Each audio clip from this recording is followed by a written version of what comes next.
All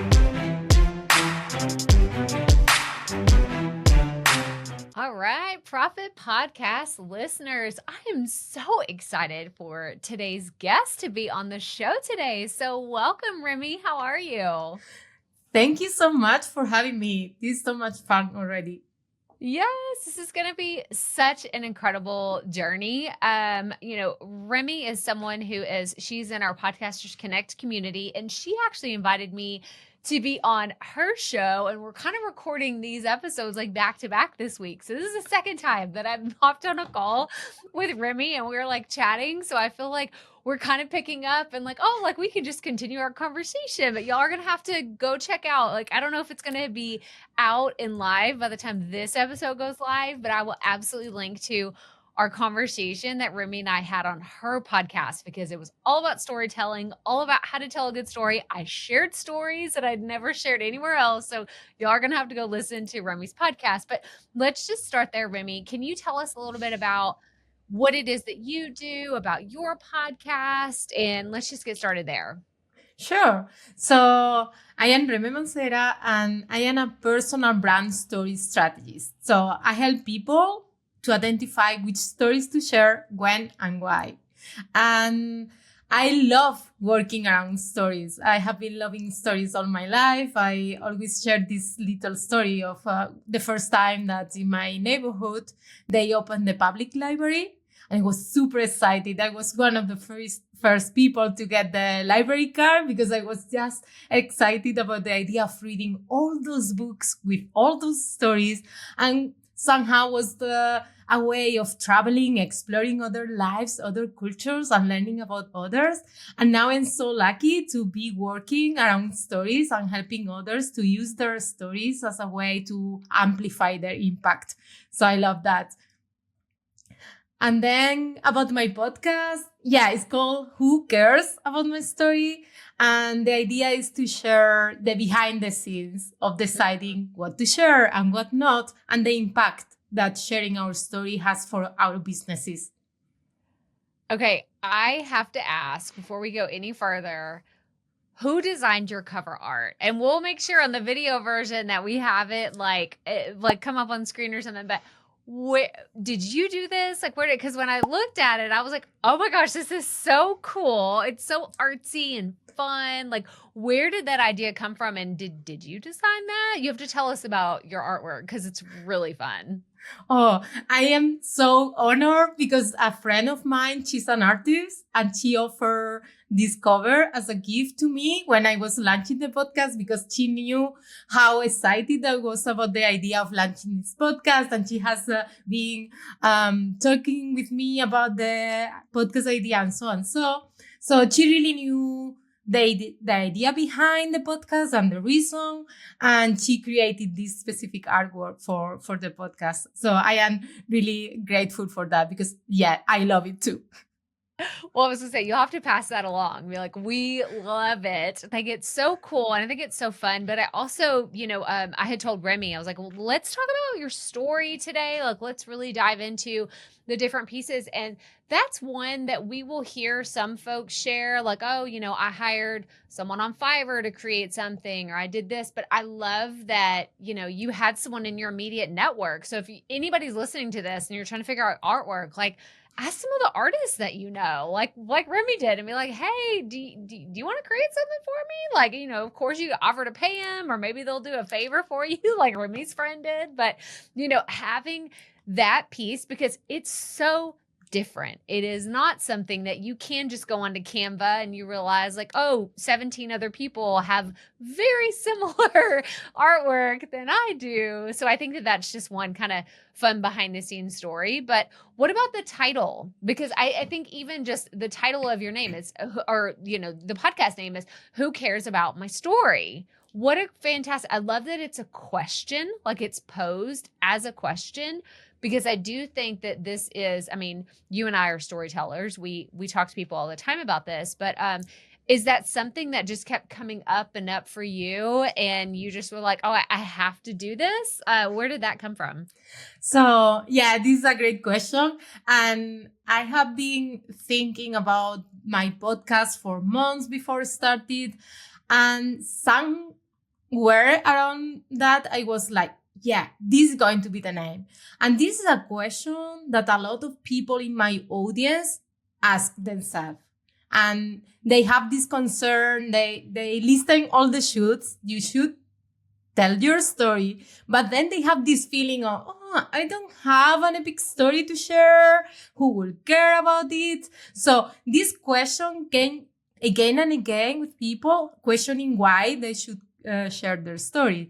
So that's when I at some point I was like, yeah, this is the name that I like. Something click and it's like, yeah, this is it. I am not overthinking. I got this one. I love it. And I think it's such a, from a marketing perspective, from a branding perspective, it automatically attracts the right audience because it's asking that question that they're asking themselves, right? They're already asking that question. So you know immediately that, oh, they're going to either be attracted to this immediately or they're not. And that's fine too. Like we shouldn't be afraid of that. But I think that it's so fun. It's so fun. And now, so let's backtrack into why. I mean, I know you shared about like why stories in particular are really important to you, even from, way back when you were little, of how that impacts your life and how stories just happen. But when it comes to deciding to start a podcast, did you have questions of like, should I do a blog? Do I need to do a YouTube channel? Should I do just social media content? Like, what about podcasting specifically made you say, that's really what I want to do? First of all, I love listening to podcasts, and I know how you create this intimacy with the show that you are listening to, and it's like you are really getting how they are and their approach to things and their points of view. So as a listener, I appreciate all of that. So I thought that's going to be a great way for myself to do what I wanted. Like what I have clarity on was the goals of the podcast. And then there is several goals there, but mainly I would say 3 of them. So the first one was like sharing this idea of your story is relevant and it's worth telling. That's my main message that I like to convey. So using the podcast as a way to convey that, I felt that it's a great way for bringing others to share their experiences. So more, the listener can see different points of view and different ways of doing things. And that's my second goal, which is like for people to see like one size fits all formula is not the right way for me. You need to see what is good for you, for your circumstances, for your needs. And then the third goal is related to my positioning. I thought that this could be a great way for me to position as a personal brand story strategist and also to position my framework, the 10 story connector framework. I love that. And I'm sitting here thinking about when we ask these questions, we think it's usually like a straightforward answer, but there really are like so many layers, because I'm sure someone's listening and they're like, oh yeah, like when I made that decision, I had like 4 other reasons behind it, or I had a bunch of reasons why I would prefer. Usually people are like, I don't like video that much, or I don't want to do video, so I just did my podcast. But you are absolutely right. Like the intimacy that you create with a podcast is unparalleled. Like you cannot get that type of intimacy. I don't think so. Even on YouTube or any other platform, like it's so special and unique.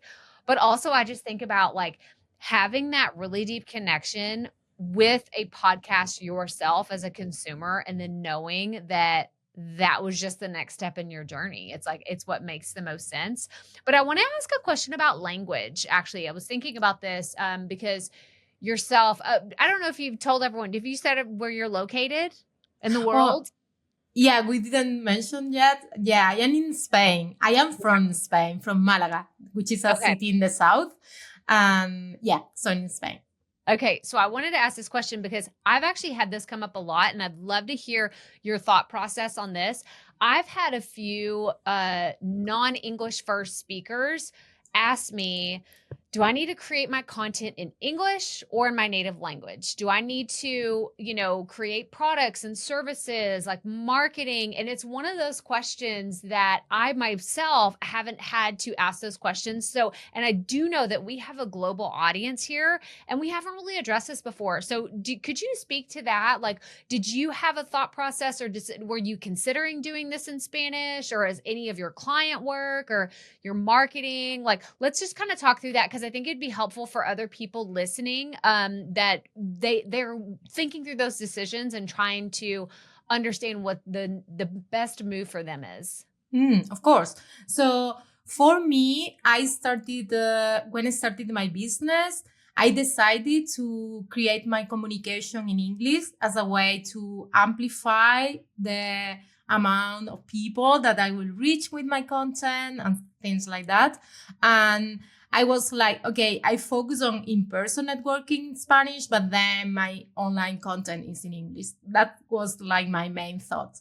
And then after a while, it was a point where I think about, okay, do I do this in English, or I move to Spanish and English, or just Spanish?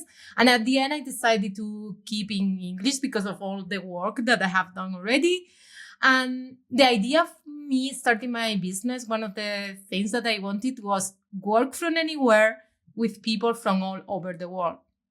So because I have the Spanish as my language, it was like, okay, I can speak to anyone in Spanish, and then I can amplify the people that I can talk to by doing English. But I would say this is super personal.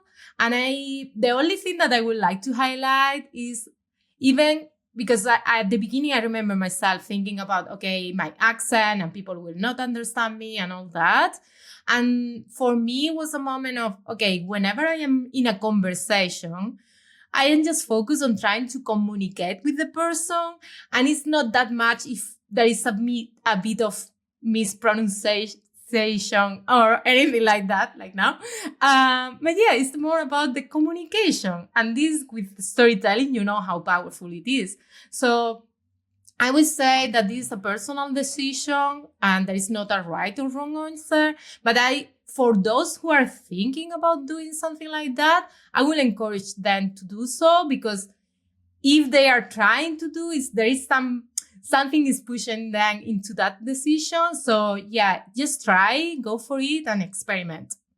Yeah, I think it's such good advice. And thank you for being so vulnerable and sharing that piece of your story, because I do think that those are, I actually heard someone else in our community recently say, well, I don't know that people in like my local community really want what I'm offering, but this could be a global offer and I could work with anyone. And that was kind of the decision that made them want to say, I think I'm going to do this in English too. So like you said, it's a personal choice and it's very layered. Like if you're going to work with people in your local market and that's all you want to do, then great, that's fantastic. But I just really wanted to hear your perspective on if there was an actual thought process in the pieces of making that decision, because I think you're absolutely right. It's going to depend on the person and the type of content they're creating and what they're doing. But it's always, I love sharing different people's perspectives on this show. I think it's what makes our show so special and so powerful, is to hear all the behind the scenes thought processes and all the things. And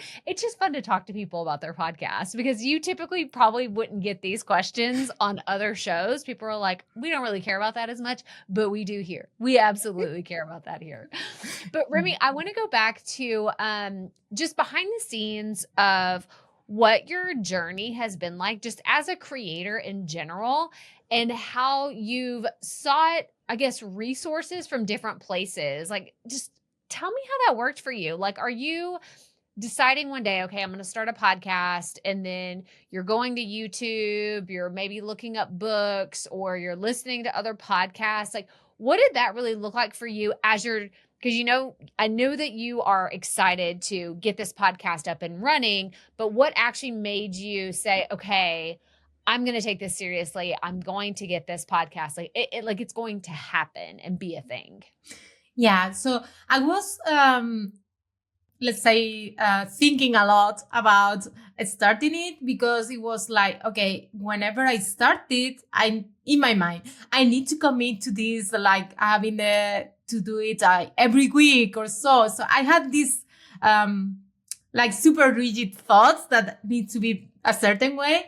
But this was not true, of course. But I had this thought. So I was like overthinking when to start it, because it was like, okay, when I started, I need to keep going and not missing and all that. And at some point, I was listening to a lot of content like yours around creating podcasts and so and so.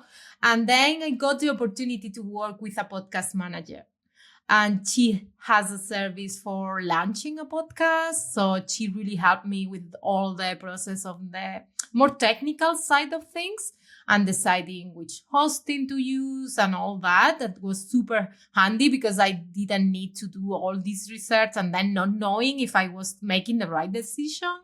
So that was really helpful.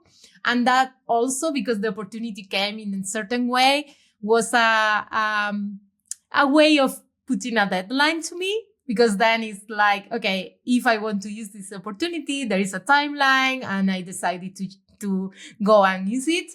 And so that was helpful as well. But yeah, creative, like at the first stage was more about, okay, learning from others a bit, like YouTube and things like that. But then getting the help of someone was really useful. Yeah, and I think that this is something that if anybody's listening right now, like, and if you're deciding if you want to have a podcast or like, is this the right thing for me?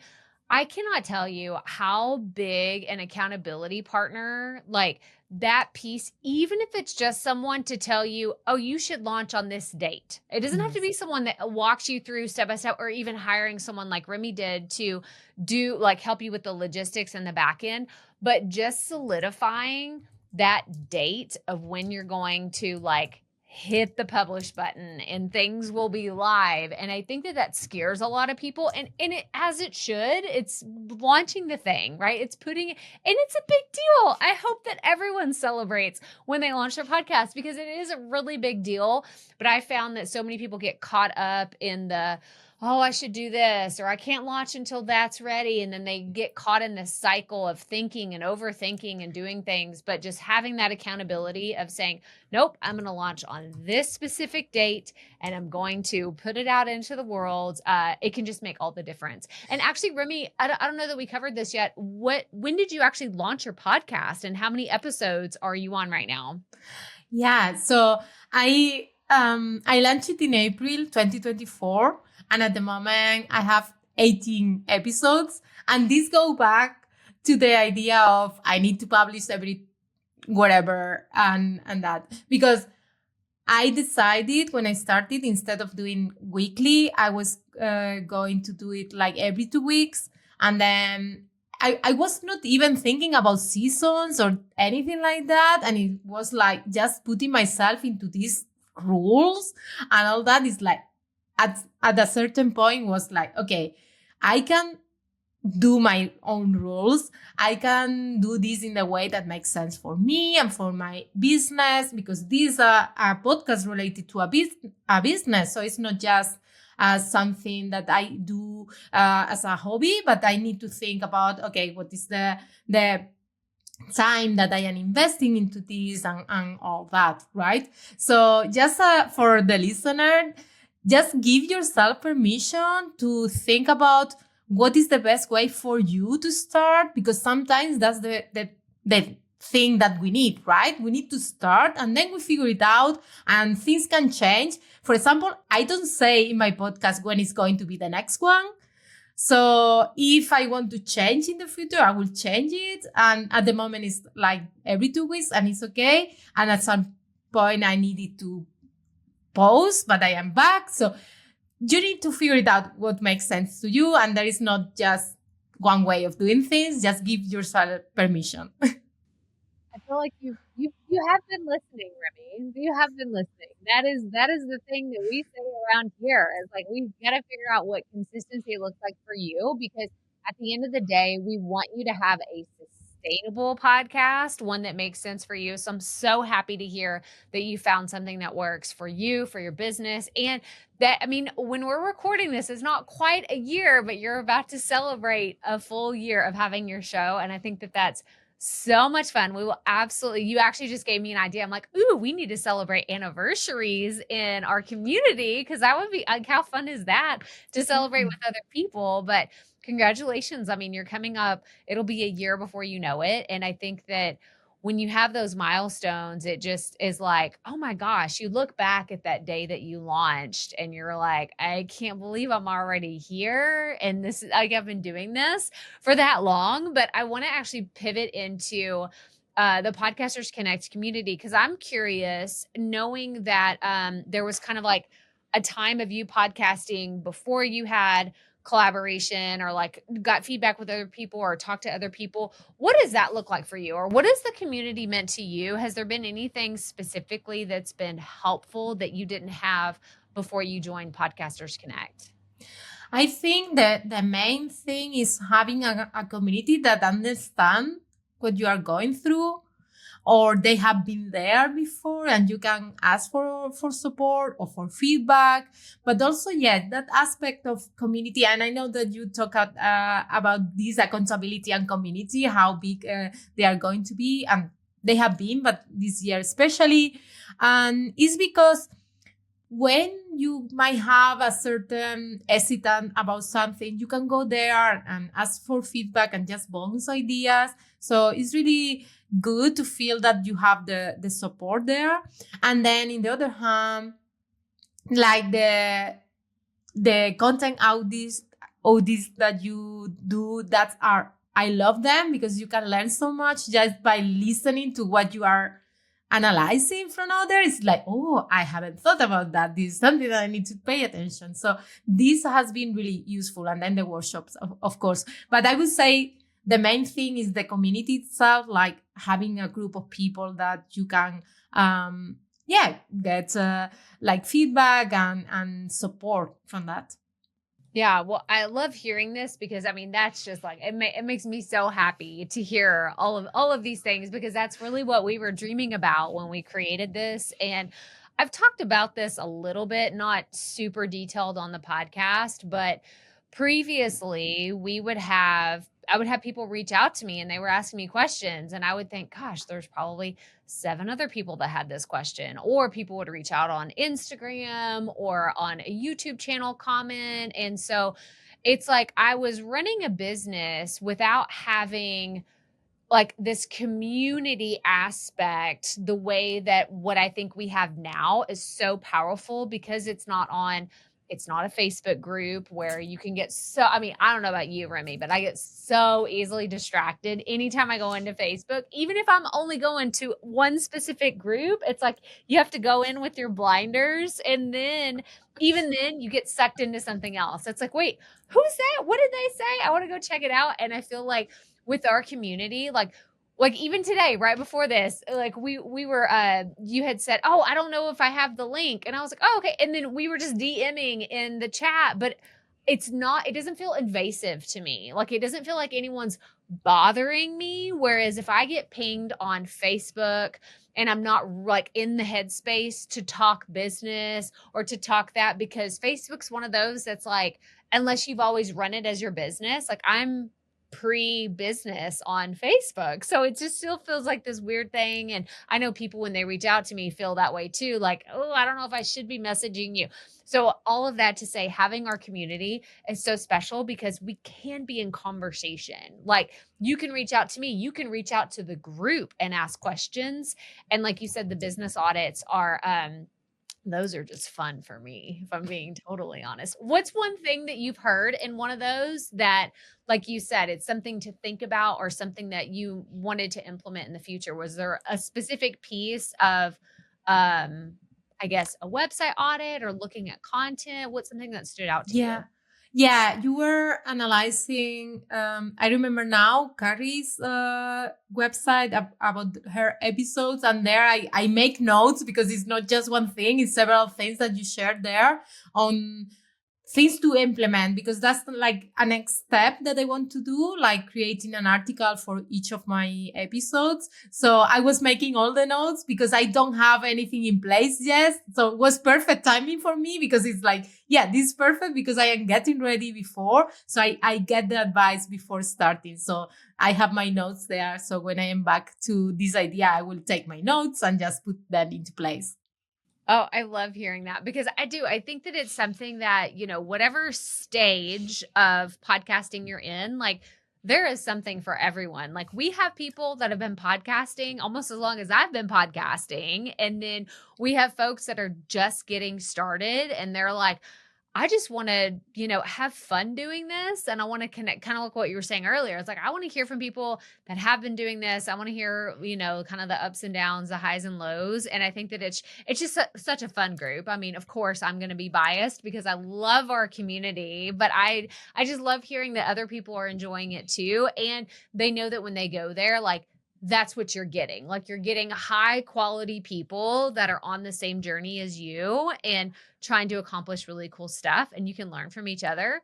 But I want to go back to your journey as a podcaster. It's funny because I listened to this podcast where they talk about it's a bunch of actors and someone is like a classically trained like theater actor. And so he always asks people like, do you have any like stories like from behind the scenes or something that went crazy wrong? And I'm like, I need to start asking my guests that. So is there something that's been really memorable that happened on your podcast journey so far that you're just like, oh my gosh, I need to tell everyone, like, don't do this or don't let this happen to you? Is there anything that comes to mind? Yeah, I would say technical issues with the recordings and things like that. And then I use a tool for like the captions, because for me it's really important to have the captions for the people that want to go and check it out. This is something I go in a little tangent here, but when I was practicing my English and trying to improve my English, one of the things that I did was listening to Amy Porterfield's podcast with the transcription that she has and following that and learning expression and all that. So that was like learning about the topic, but also practicing English at the same time. So yeah, for me, it's really important to have the captions right. So I have this automated tool, but sometimes it's off. So you need to review them and all that. So that's really important to me. And at some point in one of the episodes was totally wrong. I didn't get it. And it's like, yeah, you need to check it out before going out if this is something that is important to me to have it. Also for people that they cannot listen to the podcast, but they have the opportunity to go to YouTube and read the captions. I believe that that's like, because I am all about repurposing. I know that you love that as well. It's like whenever you are doing some content, if it's a podcast or whatever it is, you want to repurpose that and you want that to get the most out of, like, the most impact possible. So if you can use the same format in different ways and different applications so more people can get that information from them, yeah, I am all for that. I love that. And I think that it's helpful because even with all the things you can do now with AI, like having that transcription is so powerful as like a jumping off point for all the different ways that you can repurpose. So yes, I totally agree. I think the transcripts are super, super important. What advice would you give people that are in the stage of just starting right now? And we actually we'll come back to that question here in a little bit, but I just want to know from the perspective of where you are today, like reflecting on the last year, almost a year. Sorry, let's call it what it is. The almost year. It'll be April soon enough. But looking back, like what's been something that is just you're really proud of? Like you're so proud to be sitting where you are today, having almost been doing this for a year. What's the thing that really stands out to you? For me is that how having this podcast has helped my confidence, because one of the first thing is whenever I had this idea for months, I was asking people to be a guest on a podcast that didn't exist. So it's just asking for a jump of Faith. And it's like, yeah, I'm creating this podcast. Would you like to be a guest? And asking all the people, and everyone says yes. And that was like really something that touched me. Everyone that I have asked for, they are so open. They support the idea, even if they don't have the capacity for because of their calendar. They are supporting me and just like really appreciating the topics and the things that I do. So that was really something that helped me to keep encouraging me to do so.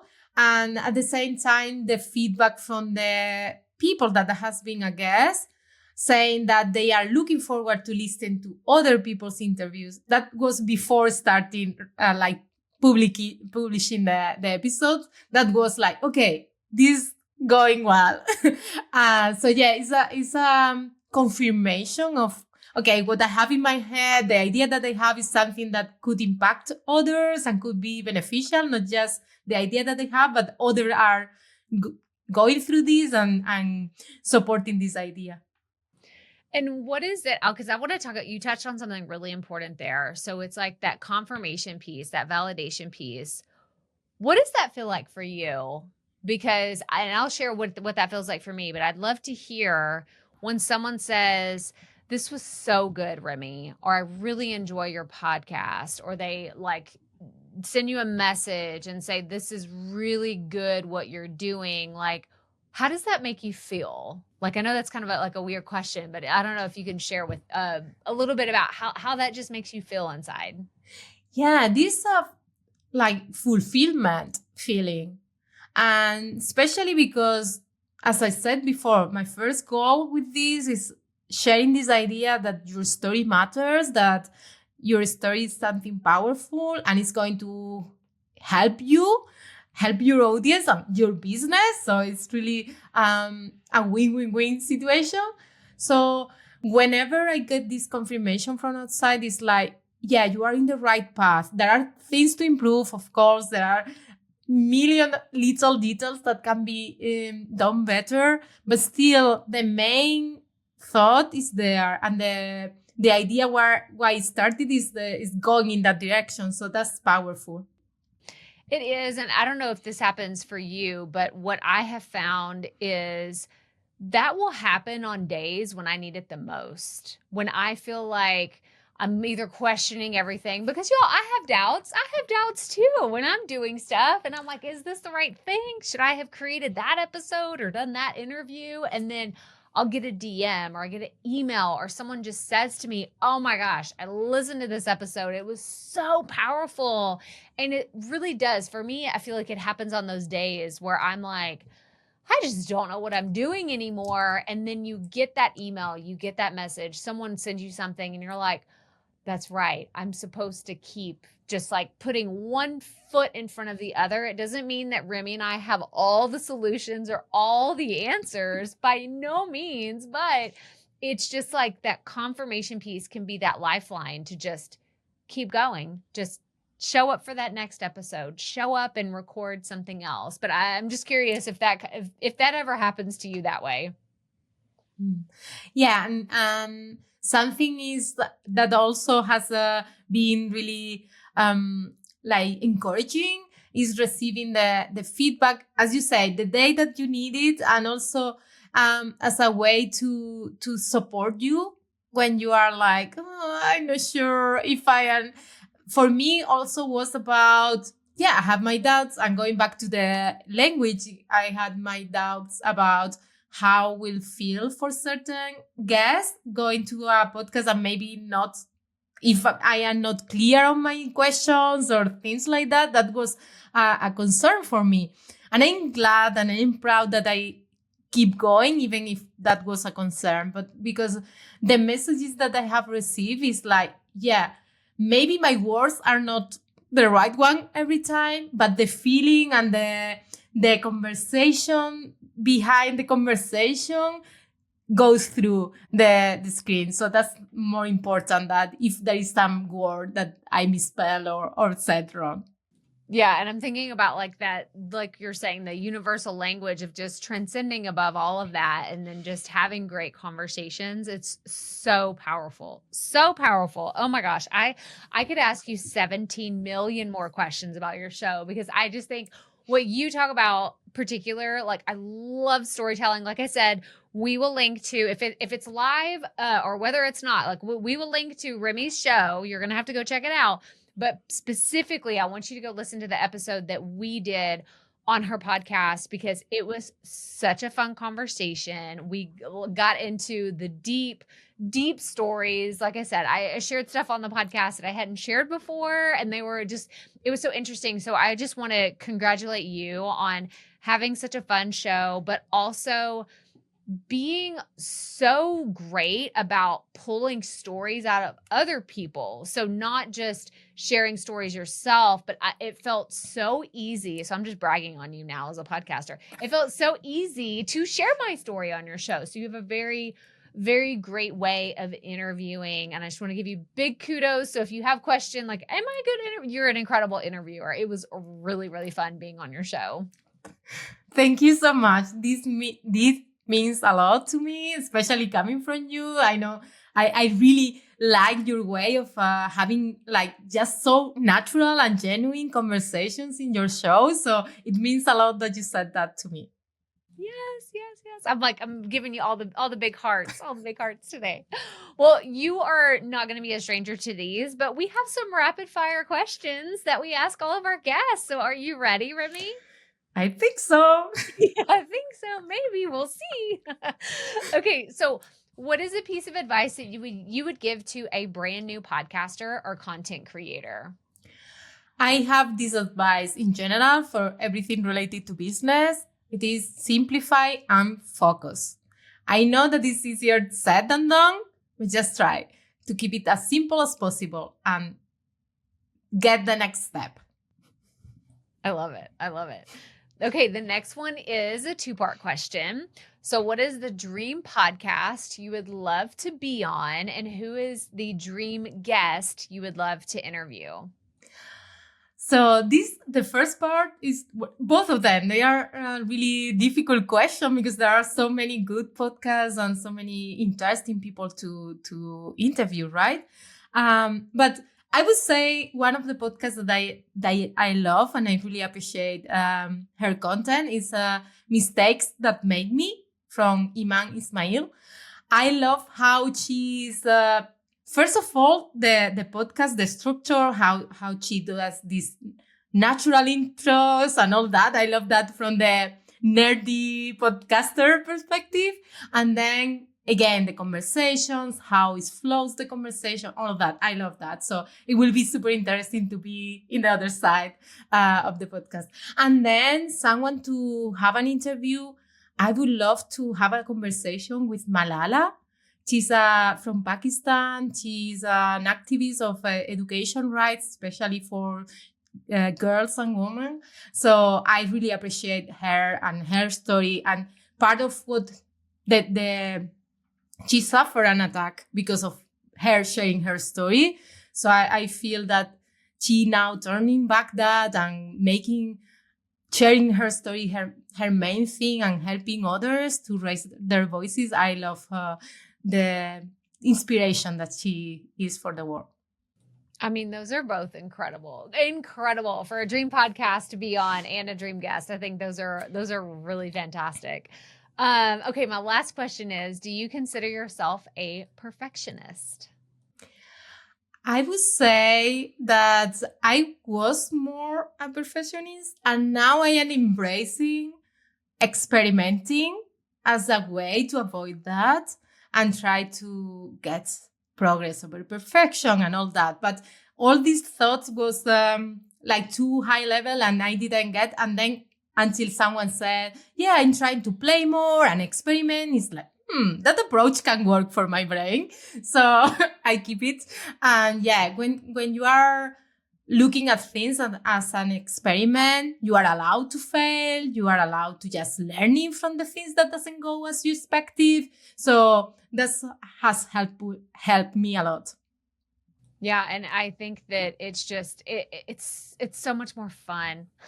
Like when I Yes. come back to it, it's like the experience. Like think about like experimenting and play. I think about like a little kid, and you're giving them like some Play-Doh or slime or something, and you're just like, have fun, make a mess. Like that just sounds so much more fun than like here you only get these blocks and they have to be perfect and you have to stack them this way. Like that stresses me out just thinking about it. So I love your approach to like, man, it's fun to experiment. So I'm excited that you've adopted that approach because I think it's just more fun in general. But Reme, this was so fun today, and I'm so grateful that you joined us. Can you tell everyone where to learn more about you and check out your show?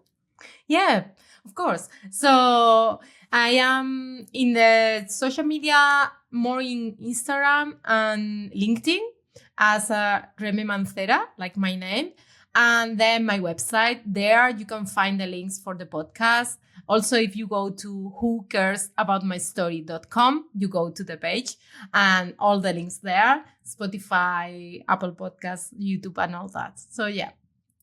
Awesome. Well, thank you so much for coming on the show today and sharing your story. Thank you for being such an active member of Podcasters Connect. Because and if y'all want to learn more about that, y'all have to come and hang out with Reme and I because we have fun. And like she said, like we love our audits. We love sitting and chatting about like coaching stuff and everything. So if you do join, ping Reme and ask her about story stuff. If you're struggling with story, come join us and send her a DM. She'd be happy to help you with story things. So please go check her out. But thank you so much for being on the show today.